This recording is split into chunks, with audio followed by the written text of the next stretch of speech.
ಇಲ್ಲಿ ಹನುಮಂತನವ್ರು ಗೊತ್ತಿರ್ಬೇಕು, ರಾಮ್ ಮಾಧವ್ ಅಂತ ಹೇಳಿ RSS ಇಂದ ಬಿಜೆಪಿಯ ಉಸ್ತುವಾರಿ ವಹಿಸಿದ್ರು. ಹೆಂಗೆ ನಮ್ಮ ಸುರ್ಜೇವಾಲಾ ಅವರಿದ್ದಾರೆ ಆ ತರ ಬಿಜೆಪಿಯ ರಾಷ್ಟ್ರೀಯ ಮಟ್ಟದಲ್ಲಿ ಬಿಜೆಪಿ ಉಸ್ತುವಾರಿ ವಹಿಸಿದ್ರು. ಈಗ BL ಸಂತೋಷ್ ಇದ್ದಾರೆ ಆ ಜಾಗದಲ್ಲಿ.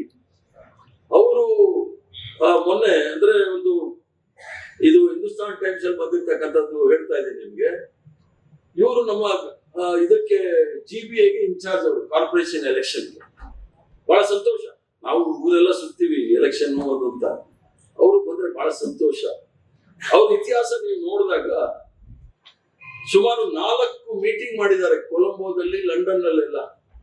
GBI ಎಲೆಕ್ಷನ್ ಮಾಡೋರು ಪಾಕಿಸ್ತಾನದಲ್ಲಿ ಹೋಗ್ಬಿಟ್ಟು ಹಿಲ್ಟನ್ ಹೋಟ್ಲಲ್ಲಿ ಪಾಕಿಸ್ತಾನದ ಉನ್ನತ ಅಧಿಕಾರಿಗಳು, ಅದರಲ್ಲಿ ISI ಅಂತ ಇದೆ ಅಲ್ಲಿ, ಮೋಸ್ಟ್ ಡೇಂಜರಸ್ ಆರ್ಗನೈಸೇಷನ್ ಅದು, ಅದರ ಮೇಜರ್ ಜನರಲ್ ಜೊತೆ ಇವರು ಮಾತುಕತೆ ನಡೆಸಿದ್ದಾರೆ. 4 ಮಾತುಕತೆ ನಡೆಸಿದ್ದಾರೆ ಗುಪ್ತವಾಗಿ, ಗೌಪ್ಯವಾಗಿ. ಯಾಕಂದ್ರೆ ಅವ್ರ ಸಂಘಟನೆ ಅಷ್ಟೇ ಗುಪ್ತ ಕಾರ್ಯಸೂಚಿಗಳು ಇರ್ತಕ್ಕಂಥ, ಹಿಡನ್ ಅಜೆಂಡಾ ಇರ್ತಕ್ಕಂಥವ್ರು. ಅದರಲ್ಲಿ ಅದರ ಒಂದು ಹೋಟ್ಲಲ್ಲಿ ಮಾಡೋದು 4, ಅದು ಕೊಲಂಬೋದಲ್ಲಿ. ಇಂಡಿಯಾದಲ್ಲಿ ಮಾಡಿದ್ರೆ ಪರವಾಗಿಲ್ಲ, ಕೊಲಂಬೋದಲ್ಲಿ ಶ್ರೀಲಂಕಾಗೂ ಮಾಡಿದ್ದಾರೆ. ಅದೇನ್ ಮಾತಾಡಿದ್ದಾರೆ ಅನ್ನೋದು ಹೇಳಿ ಸ್ವಲ್ಪ. ಅದರಲ್ಲಿ ಅವ್ರ ಗುರುಗಳಾದ ಮೋಹನ್ ಭಾಗವತ್ ಅವ್ರು ಹೇಳಿದ್ದಾರೆ, ಪಾಕಿಸ್ತಾನ ಜೊತೆ ನಾವು ಮಾತಾಡೋದ್ರೆ ತಪ್ಪಿಲ್ಲ ಅಂತ. ನಾನೇನಾದ್ರೂ ಮಾತಾಡಿದ್ರೆ 2 ವರ್ಷ ನಾನು ಹಿಂದೆ ಬಿಟ್ಬಿಟ್ಟಿದ್ರು. ಯಾವಾಗ ಇವ್ರು ಪಾಕಿಸ್ತಾನ ಹೋಗಿ ಅಲ್ಲೋಗಿ ಬಿರಿಯಾನಿ ತಿನ್ಬಂದು ನನ್ನ ಸಾಹಸ ಬಿಟ್ರು. ಸೊ ಇವರು ಆಪರೇಷನ್ ಸಿಂಧು, ಯಾರು ನಮ್ಮ ಸೈನ್ಯಾಧಿಕಾರಿಗಳು ಸತ್ತಿಲ್ಲ ಅಂದ್ರು. ಮೊನ್ನೆ ರಾಜನಾಥ್ ಸಿಂಗ್ 6 ಜನ ಸತ್ತಿದ್ದಾರೆ ಅಂತ ಹೇಳಿ ಅವ್ರಿಗೆ ಶ್ರದ್ಧಾಂಜಲಿ ಅರ್ಪಿಸಿದ್ರು. ಎಷ್ಟು ಸುಳ್ಳು ಹೇಳ್ತಾರೆ ನೋಡಿ. ದೇಶಕ್ಕೆ ಪ್ರಾಣಾರ್ಪಣೆ ಮಾಡಿರ್ತಕ್ಕಂಥವ್ರ ಹೆಸರು ಕೂಡ ಇವ್ರು ಹೇಳಕ್ ಆಗೋದಿಲ್ಲ. ಅವ್ರು ಇನ್ನೂ 2 ತಿಂಗಳಾಗಿದೆ ಆಪರೇಷನ್ ಸಿಂಧೂರ್ ಆಗಿ. ಲಂಡನ್ ನಲ್ಲಿ ಹೋಗಿ ಮೀಟಿಂಗ್ ಮಾಡಿದ್ದಾರೆ 4 ಜನ. ಇವರು ನಮ್ಮ ರಾಮ್ ಮಾಧವ್ ಸಹ ಹೋಗಿ ಅವರು ಏನ್ ಮಾತಾಡಿದ್ದಾರೆ. ಯಾಕಂದ್ರೆ ಇಲ್ಲಿ ನಾವೇನಾದ್ರೂ ಪಾಕಿಸ್ತಾನ ಅಂದ್ರೆ ಹೇಳ್ತಾರೆ, ನಾವು ಬಹಳ ಸ್ಪಷ್ಟವಾಗಿ ಹೇಳಿದ್ವಿ. ಡಾಕ್ಟರ್ ಮನಮೋಹನ್ ಸಿಂಗ್ ಅವರು ಇದ್ದಾಗ, ಸೋನಿಯಾ ಗಾಂಧಿ ಅವರು ಇದ್ದಾಗ, ನೀವ್ ಎಲ್ಲಿ ತನಕ ಉಗ್ರವಾದದಲ್ಲಿ ನಂಬಿಕೆ ಇಟ್ಕೊಂಡಿರ್ತೀರೋ ಅಲ್ಲಿ ತನಕ ನಿಮ್ ಜೊತೆ ಮಾತುಕತೆ ಇಲ್ಲ ಅಂತ ಹೇಳಿ.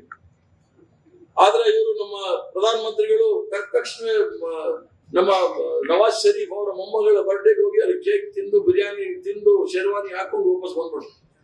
ಲಾಲ್ ಕೃಷ್ಣ ಅದ್ವಾನಿಗಳು ಲಾಹೋರ್ ನಲ್ಲಿ ಚಿನ್ನಾ ಅವರ ಮಜಾರ್ಗೆ ಹೋಗಿ, ಅಂದ್ರೆ ಅವ್ರ ಇದಕ್ಕೆ ಹೋಗಿ ಸಮಾಧಿಗೆ ಹೋಗಿ ದೊಡ್ಡ ನಾಯಕ, ಜಾತ್ಯತೀತ ನಾಯಕ ಅಂತ ಹೇಳಿದ್ರು.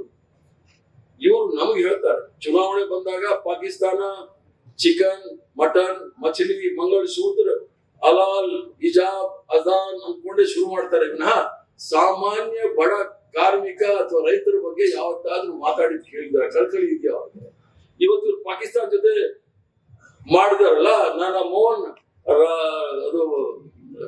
ಅದು ರಾಮ್ ಮಾಧವ್ ಅವರು ಬೆಂಗಳೂರು ಬರುವಾಗ ಇದಕ್ಕೆ ಉತ್ತರ ಕೊಡ್ಬೇಕು ಅಂತ ನಾನು ಕೇಳ್ತೀನಿ ಈ ಸಭೆ ಮೂಲಕ. ಒಂದು, ಈ ರಹಸ್ಯ ಮೀಟಿಂಗ್ ಮಾಡಕ್ಕೆ ನಿಮ್ಗೆ ಯಾರು ಅಧಿಕಾರ ಕೊಟ್ಟಿದ್ದಾರೆ? ಅದು ಎಕ್ಸ್ಟರ್ನಲ್ ವಿದೇಶಾಂಗ ಸಚಿವಾಲಯ ಇದೆ, ಅವ್ರು ಮಾಡ್ಬೇಕಾಗಿರೋದು.